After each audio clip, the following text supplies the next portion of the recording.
Hello, everyone's. I am here for my review of Real Housewives of Potomac, Season 6, Reunion Part 1. If you are new to my channel, welcome. I am Lady T. I like to do reviews on scripted reality shows as well as scripted shows. If you're returning, you're one of my peoples, welcome back. We don't have any comments from last week, so we're going to jump on right on in. One, why is Giselle sitting next to Andy? Giselle hasn't done anything that would require her to sit next to Andy since she's been on the show. Why is she next to Andy? Wendy and Candace should be next to Andy. Cause they was the one that doggone carried this show on their back. Giselle, nope. Robin, you've been still doing the same thing since season 1 and 2 as well. Ashley, you at the end because you wasn't doing that because you was popping out babies. Karen, you had a little bit going on with your Surrey, county and all that stuff, and you getting married, and you not gonna read just every chance you got. So you was like, third, second in line next to Andy. Mia, you lied a lot, so you new girl too. You was right where you need to be at. But Giselle next to Andy did not get it at all. But anyways, they bring up Giselle's fashion. She says she's had the same stylist since she's been on this show. So I was like, okay, so we're gonna blame it on the stylist. But Giselle ain't the one that's picking out these outfits, it's the stylist. Now I am not a stylist person at all.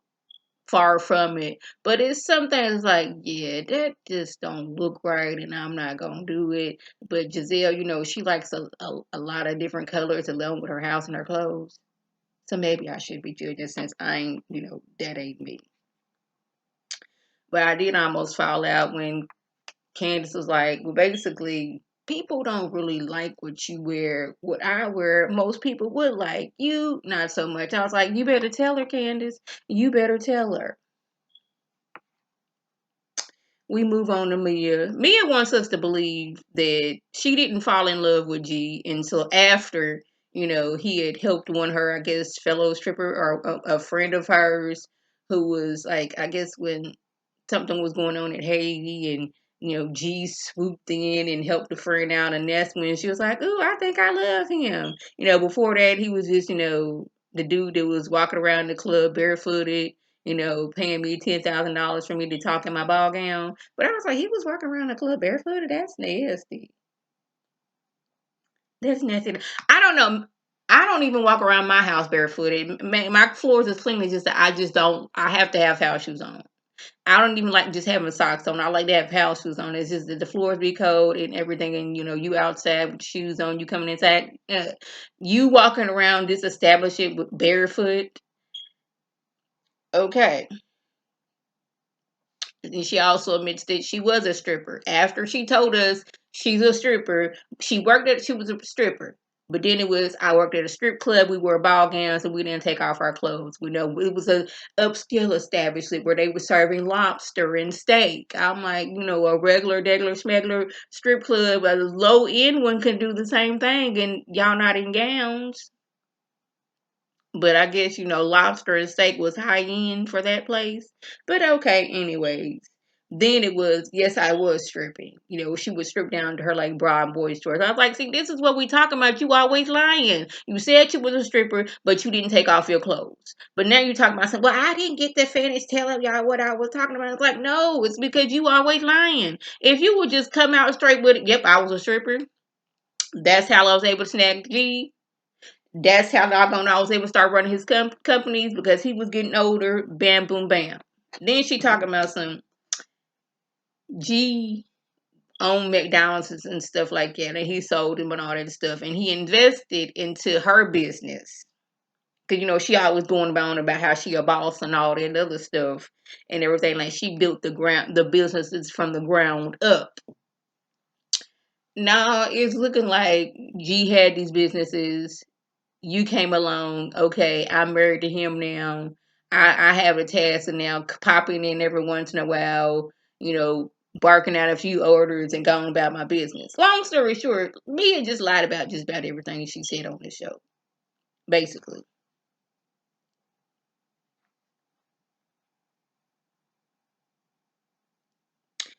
They talk about Candace's song, Ashley, with her nerve gall and audacity, felt that her song was better. I'm like, ma'am, I don't know who told you that lie. I actually forgot that Ashley had a song.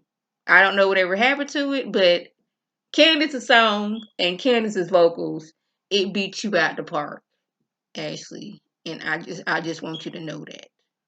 Giselle, I want you to like a scholar said, I could help Giselle out with her fashions. Baby, we was praising a scholar in her fashions. She brought fashions each and every time she came on the show. So you might want to, take some advice from a scholar. Because when the scholar's like, ooh, the scholar, she is giving it, yes, girl, yes, that outfit is everything. But you was like, see, you just had to put that with that, didn't you? You always got to go wrong, don't you, Giselle? That's what we say about your fashions. So Candace is breaking down because how Dot been acting on the show has caused issues with her in-laws. They don't like the way that Dot be insulting their son. And when she comes around, she don't feel welcome because of what Dot done said about Chris. And she feels like her family not gonna be the same with my mom over here just basically making it seem like Chris ain't nothing, he ain't never have nothing, he ain't never gonna have nothing. That Chris is some alcoholic that's just living off of Candace. And forgetting that before this whole panini, Chris had a job. Chris owned a restaurant. That's what he was doing. When the panini broke off, happened, like a lot of restaurants, his went under. Shoot, Michael and Ashley's restaurant went under before the panini. And now, he's sitting back probably living off the money that he got from, selling the restaurant. And he's doing online classes to make money. So y'all ain't gonna be sitting there making it seem like he just out here just living off of what's her name? Candace. But yeah. Then we move over to a question was asked, Mia, you grew up in a difficult situation. You was plucked from the lobster and steak strip club, but you out here judging folks. But she's like, yes, it was $10,000. It was low budget.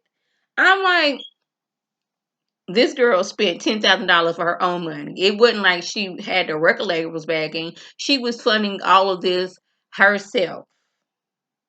And Mia, she on here like she came up with money. Like when she was born, she got 4 generations of wealth in her family. And you over here judging somebody. I'm not trying to be funny, but Mia, where would you be at if G had to pluck you out of the strip club?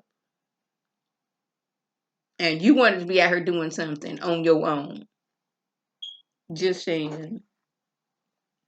They get to talking about how Candace's mouth is reckless. And she was like, hello, this is what we do on this show. And I'm like, exactly. That is what on all the franchises, they be shady. Just because her mouth is a little more reckless now, now all of a sudden you wrong.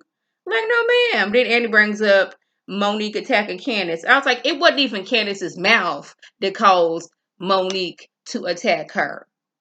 That whole season, Candace had been walking away.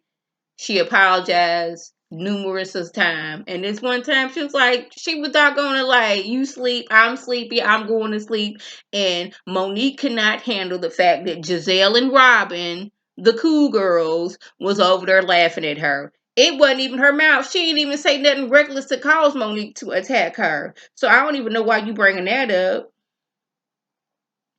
And she said it truthfully. Everyone on the stage has a mouth and has said things hurtful, but because I'm better at doggone it, my wordsmith, I get crucified. And I was like, I agree with you on that too, and Candace. And then Andy bringing up the whole butter knife situation. I said this then, and I'm gonna say this now. Candace told Ashley to leave her house. Ashley, this your mama's house. This your mama's house. Candace had a butter knife in her hand because she was eating and she was using her hand as she was talking, and the knife happened to be in her hand. She told that girl to leave her house. Ashley left. came back inside the house and was still talking trash. To me, that is trespassing. Therefore, if I throw something at your tail, I'm defending my property. Because I don't know what you gonna do because I told you to leave and you came back in. Now Giselle over talking about something. After what I saw and the way you treated and way you was talking to me, had she clocked you, I would have been like, oh well. Now I'm like, okay, Giselle, since we're living by that logic, if somebody talks to you a certain way, that person that you're talking about is able to clock you upside your head. So when Ashley was going around here saying that um Monique was an alcoholic, she got clocked in the head, as she was going around saying that's the reason why Monique got in an accident. Should Ashley got clocked in the head when she implied that was the reason why Monique lost her baby? Should Ashley not get clocked in the head? Because if we're going by that logic, then you should have been clocked in the head when you at her trying to insinuate that Eddie was at her cheating because you heard it on the blog. The blogs was talking about it. Y'all, I don't be on the blogs like that for real, but I didn't know last when Giselle brought up that whole rumor about Monique cheating. I didn't hear about that until the show. Eddie supposedly cheating. I didn't hear about that on the show. I may be the only one because I don't be going on the blogs like that. But in that case, should you have got popped in the head because you was going around here talking about these two men cheating? If we're going by that logic. When you told Karen that Ray was out here trying to hunch on some other woman, should you got clocked in the head? When Ashley was talking about Robin and Juan having $48 in their house, well, you rode along with her when she was trying to clock over the head. So, but Candace says that your mama, then all of a sudden she needs to get clocked in the head. Okay. Then Candace brings up she didn't appreciate Mia saying that if her mama has a relapse, it's on her. And I'm glad Wendy and Candace was like, no, that ain't, we don't like that because that's not cool. You brought your mama on your show as a doggone storyline, and every chance you took, you brought up how your mama was on drugs and this, that, and third. It's more you blame your mama for your circumstances and not the daddy. I guess you can't really be mad at him because he is no longer, you know, he's no longer here. So you gonna blame all this on your mama. You spent just about every episode talking about your mom and her drug habit, but not once had you brought up yours. We wouldn't have known about your mom's drug history had you not brought it up. Just like some people wouldn't have known that you had a drug history because you didn't bring it up. So you bringing your mom on the show and making her feel bad every chance you get, that would have been on you and not on Candace. So y'all, that was the gist. If I left anything out, by all means, leave a comment below. If you are new to my channel, welcome. Feel free to subscribe. It's free all day, every day, free $99. Make sure your notifications are on so when my beautiful face puts up a video. You can click on it, you can like and share with your people, and you can come over and be one of my peoples. If you're already one of my peoples, welcome back. Y'all know what to do. Tell your people to tell their people to come over and be one of my peoples by clicking that icon above. This is Lady T signing off. Have a good one.